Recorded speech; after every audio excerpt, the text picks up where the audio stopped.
Good morning. आजच्या दिवसाची सुरुवात मस्त आलं घालून केलेल्या चहाने झाली. त्यासोबत कांदे पोहे खाल्ले.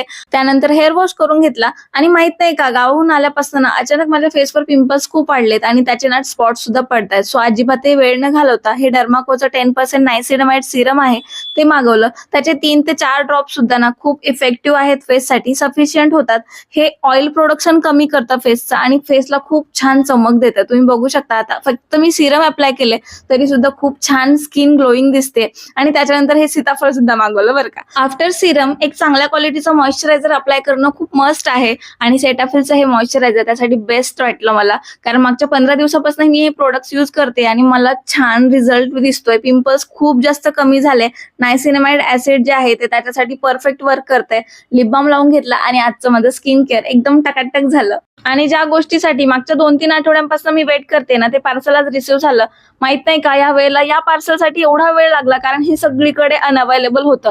लोकल मार्केट सुद्धा मी खूप फिरले यासाठी, बट कुठेच हे मी आलं नाही आणि लकीली हे अमेझॉनवर अवेलेबल होतं आणि प्रोडक्ट सुद्धा चांगलं आलं.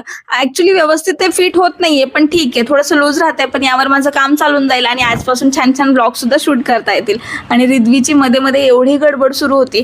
काल भाजीपाला आणला होता, तो तसाच फ्रीजमध्ये ठेवून दिला कारण ते क्लीन करायला वेळ मिळाला नाही. मग आज सर्व भाज्या व्यवस्थित ठेवून दिल्या आणि मला टेन्शन होतं की कोथिंबीर मी तशीच प्लास्टिकच्या बॅगमध्ये ठेवून दिली आहे, ती खराब व्हायला नको, पण नीट व्यवस्थित चेक केली. थोडंसं खराब झालं होतं ते काढून टाकलं आणि बाकीची कोथिंबीर जी आहे ना ती अशी कट करून आणि डब्यामध्ये व्यवस्थित ठेवून दिली की जेणेकरून 4-5 दिवस आता मला काही टेन्शन नाही. सध्या तरी रोजचा भाजीपाला रोज घेऊन यायची मी सवय लावली आहे, कारण इकडे ना भाज्यांवर खूप पाणी मारलेलं असतं आणि फ्रीजमध्ये स्टोअर करून सुद्धा त्याचा काही फायदा होत नाही, ते लगेच खराब होतात.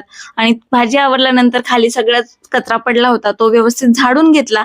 त्यानंतर इव्हिनिंग टाइमला रिद्वीला खाली खेळायला घेऊन जाणं तर मस्ट असतं. मग सायकल घेऊन मॅडम खाली खेळत होत्या. रात्रीच्या जेवणात मस्तपैकी भरलेली शिमला मिरची बनवली आणि ही रेसिपी न्यूज ट्राय केली होती म्हणून शेअर केली नाही. ब्लॉग कसा वाटला नक्की सांगा.